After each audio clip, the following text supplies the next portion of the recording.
Well, good morning. It's Caroline Stevens seeking the truth. I believe we're live on Facebook, and hopefully this will then be relayed on Video Band and YouTube. Not my own channel, I hastily add, because I don't have one. Okay, this is really, really important. It's certainly important to me, and I think it'll be very important to many of you too.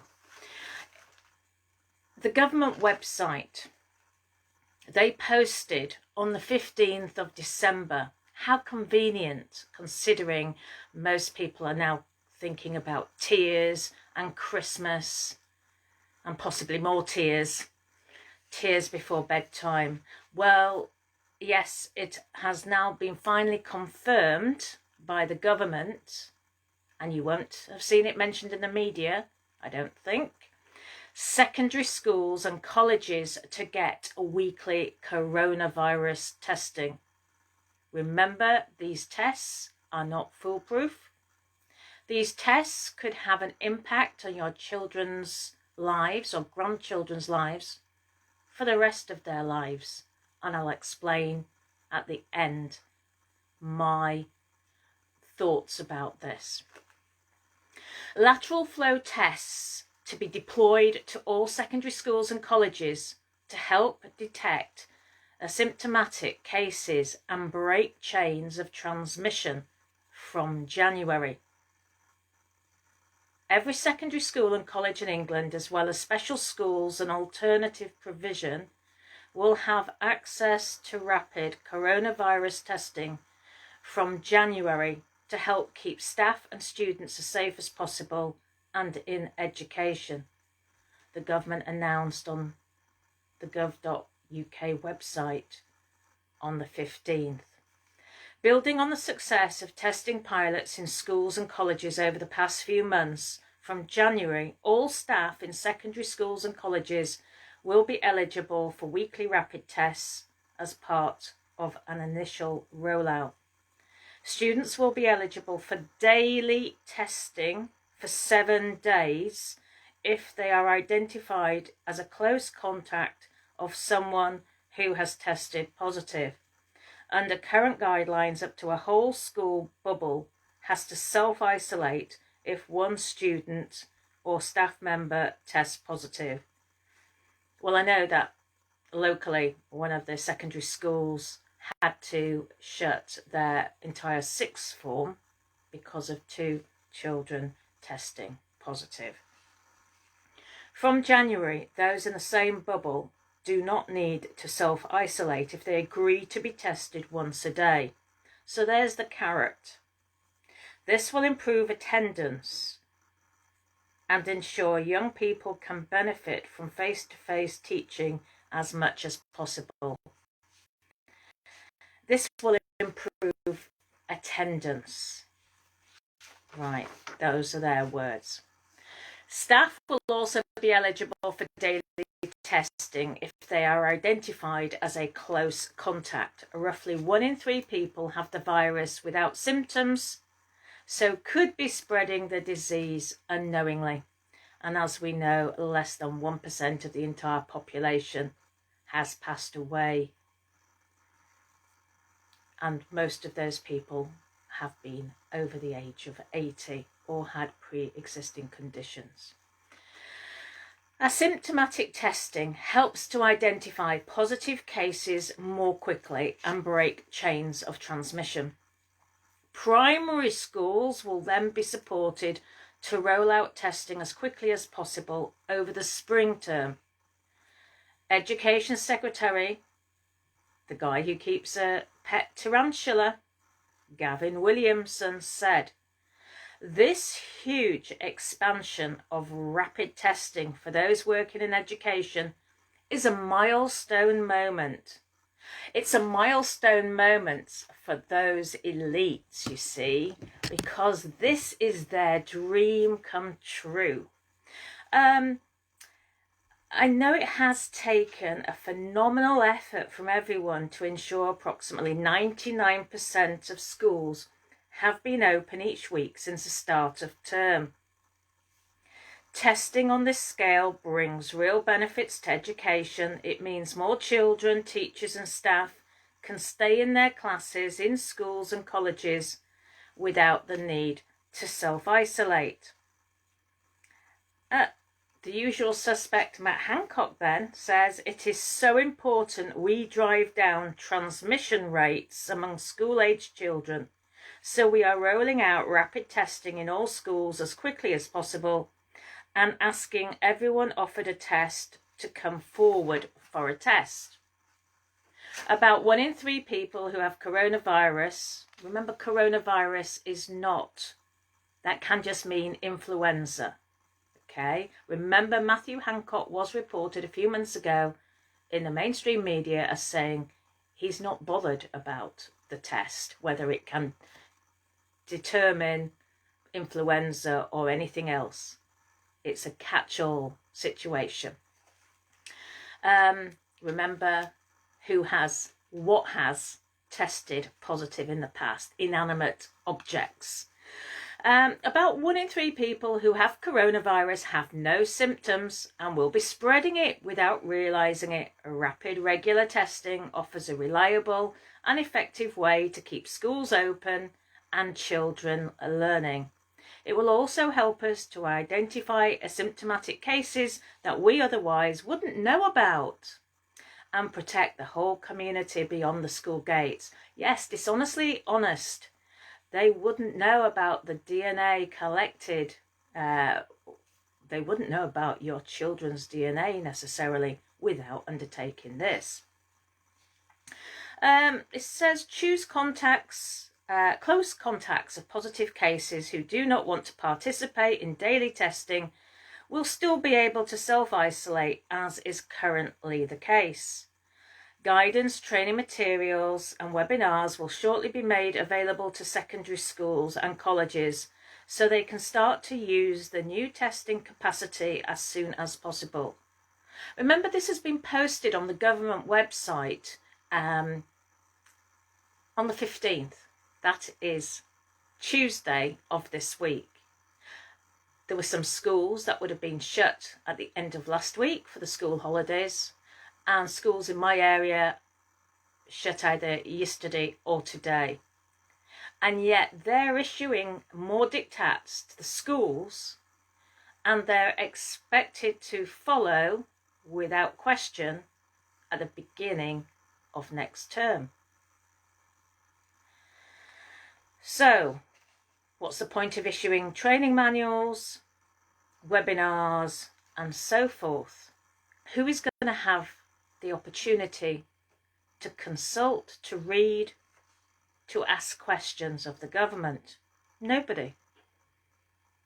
So, whether you believe in the coronavirus, whether you believe in this pandemic or a plandemic, as a critical thinking individual, which we all like to think we are, you have to ask yourself, why has the government posted this on the 15th of December, giving you as parents and grandparents no opportunities necessarily to get in touch with your schools?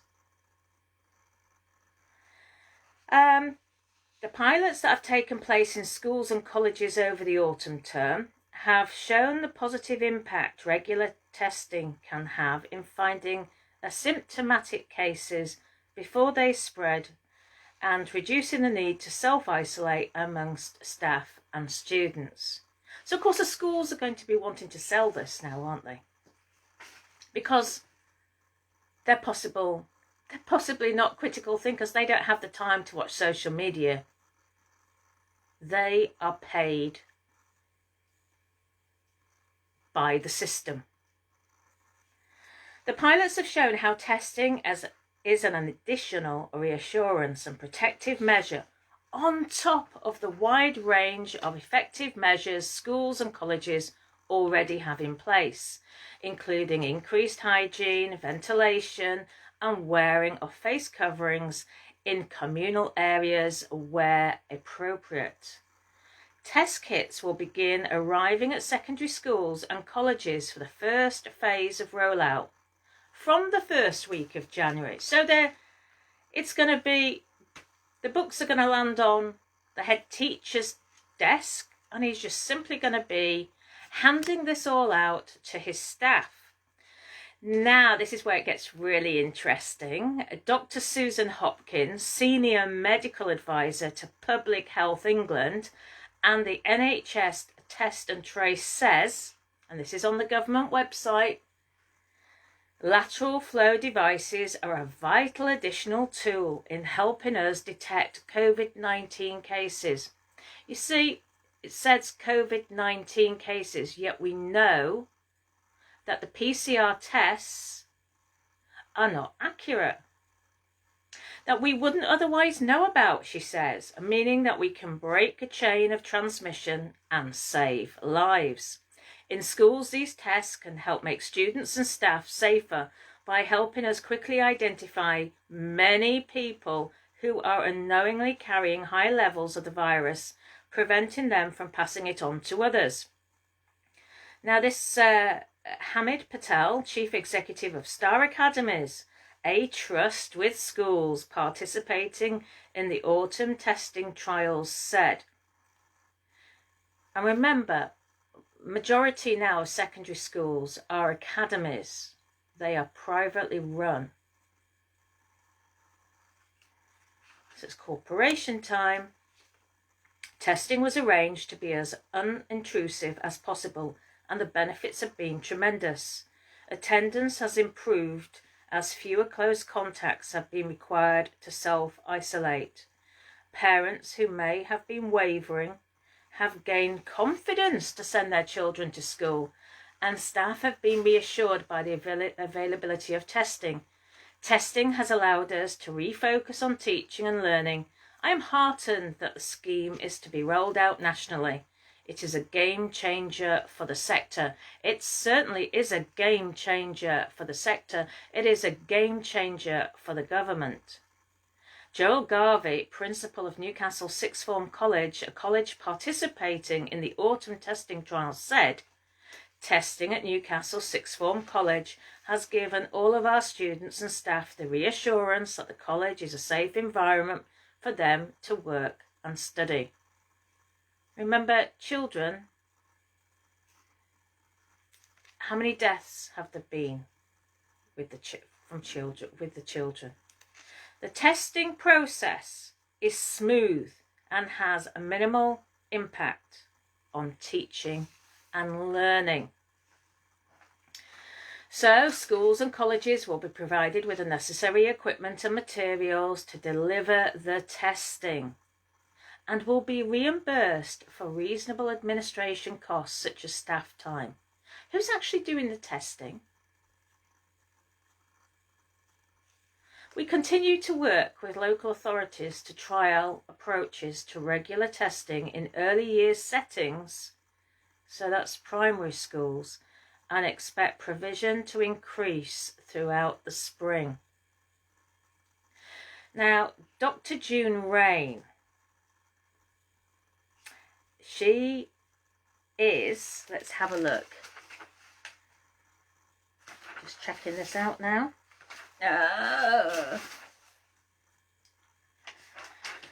Let's remember, what are we to do about this? Because this is now being rolled out to the secondary school place and colleges as well. Now, I personally have written to my school this morning and asked about this. I've asked them, do they need parental permission? And I await to hear from them. So that's all I can say at the moment, apart from, let's just not forget this. Right, this is a corporate plan. So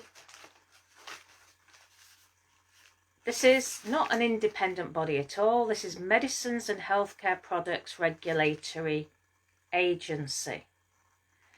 And Dr. June Rain is the interim chief executive officer of this. And of course, the media has said that this is independent, the Medicines and Healthcare Products Regulatory Agency. Well, he who pays the piper plays the tune. Remember from one of my previous talks, Dr. June Rain is the interim chief executive officer of the Medicines and Healthcare Products Regulatory Agency. And this is responsible for overseeing the safety of medicines used in the UK, including the COVID-19 vaccine. Despite the status as an executive agency of the Department of Health and Social Care over the past decade, the MHRA has received millions of dollars of funding from Bill and Melinda Gates Foundation. Money was, which in June this year invested also billions in Gavi, the Global Alliance of Vaccines and Immunisation. So, really, how can we trust a government that has put this information on the gov.uk website on the 15th of December, when some schools had already finished? And you know, for some teachers, they might not go in over the holidays. They might not be aware of this until they watch this video. Now I'm going to read out, people have been asking me about the Doctors Alliance. And I'm going to read out a letter that people have received from the World Doctors Alliance. And it says, a heading, Solutions for Humanity. Go to our website. We are requesting your professional testimonies. The World Doctors Alliance is requesting that health professionals, doctors, scientists, nurses and practitioners compose and send to us your personal testimonies and opinions for publishing and distribution via the WDA website and network. We are specifically requesting your written content regarding the following aspects of the current COVID-19 situation: lockdowns and related restrictions, the PCR test, vaccine safety and testing, face masks and censorship. Please supply written testimony giving your opinions on the above and your reasons for your position. It would be better to keep it short and to the point. A paragraph or so on each aspect will be sufficient. So, please also supply your name and title, your qualifications and experience, your location, country and nationality. Do you honestly think that this information is going to be used for the good of men and women around the world? Can you think on social media of the number of organisations that have done something similar? Remember that common purpose meeting on the 7th of May. That was a game changer for the truth movement, because that tells me that information like this can be uploaded into the central database matrix, and your testimonies as good doctors and nurses could be used to target you. Why not? We don't know who funds it. You've got people flying around the world and airline costs have gone up, okay? So, think about it. Artificial intelligence is about finding out who the problem people are. That's what it's about. That's one of the aspects. And it's only just happened to me this week, yet again. Somebody high up in possibly special branch has been in touch and wanted to help me. and been asking me who my contacts are, who are the people that do research for me. This is what it's about. So if you think as a doctor or a nurse that your information isn't going to go somewhere like the special branch, then I think you're going to be sadly mistaken. Everything, every phone call we make, every recording like this is recorded. It is analysed. Absolutely. And if you're going to be a doctor or a nurse who's going to be a whistleblower, hasn't somebody just been mysteriously died in America for whistleblowing in the medical profession? We've had all this, people giving testimonies time and time again. It's the same people behind this.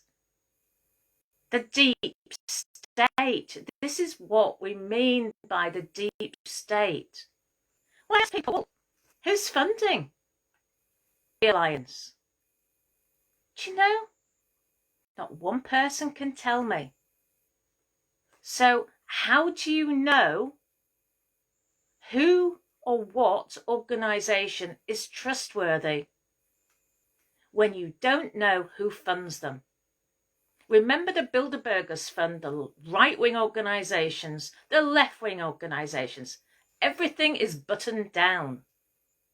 Lenin once said, to be an effective government, you have to control the opposition.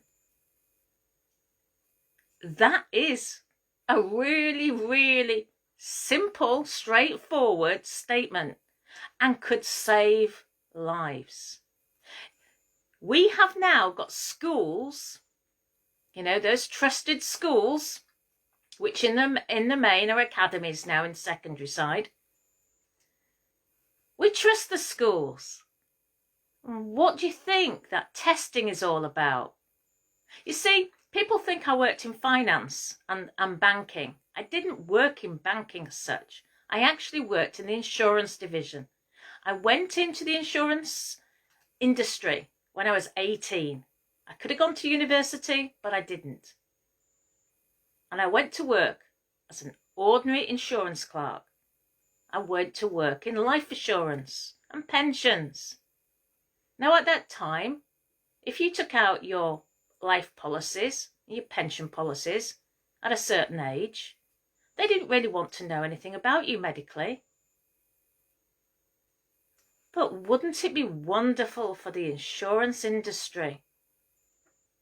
Wouldn't it be wonderful for a government who seems to be intent on depopulation, for them to know the DNA of your child? How does that translate? Because the insurance company hasn't historically always wanted to know all your medical details when you've been young. But there is no need now for them to contact your doctor if they have your DNA, and they can just simply say, we're not going to cover you. And remember, the health side of things, the NHS, is being swept away. So unless you can afford private medical insurance, but just think if the private medical policy excludes your likelihood of, for example, having Crohn's disease, diabetes, it's all in your DNA. To stick swabs up children's noses, DNA collection, what else? What could be at the top of the swab? Do we know? It's a very, very sensitive part of your body is up your nose. Somebody said to me the other day, this is how they used to remove parts of people's bodies. The Egyptians, it used to come through the nose. Very sensitive part. And is this going to actually eventually clear the schools out anyway? They're stopping the exam qualifications, the written exams in Scotland and in Wales. They've got a long-term goal plan. It is quite obvious. So, for those people who still support the World Doctors Alliance, which does have a satanic symbology, it's got a circle that goes round with an arrow, and it looks like the arrow's eating its tail, which is it's actually satanic. So if you still believe in this alliance, I would suggest you write to them, ask them who funds them, because the corporation was set up in May, and of course there are no details as to funding arrangements.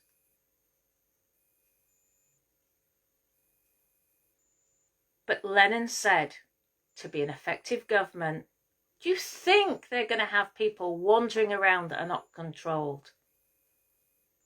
You know, groups of people. There'll be an odd few people floating around, but not in a group. They're controlled. And there's also, we've got to look, there are politicians attached to that Doctors Alliance. Why are they there? Okay, so thanks for watching and listening. Please do get this out. Please do write to your children's school. Ask them what's happening. I'm just as concerned as everybody else now. And just please share this video. Have a great day. I might be going live a bit later on about something totally different. Okay, but I've got to write a piece for the Danish newspapers. The Danish newspapers invited me over to Copenhagen after Brexit, and I spoke at a private audience given by the newspaper. Then I spoke on their TV and radio. So they want me to give some input as to how I think Brexit is going in the UK. So they're our friends, and as you know, I'll speak from the heart. God bless you all, and I'll speak to you again soon. Goodbye for now. Caroline Stevens, Seeking the Truth, website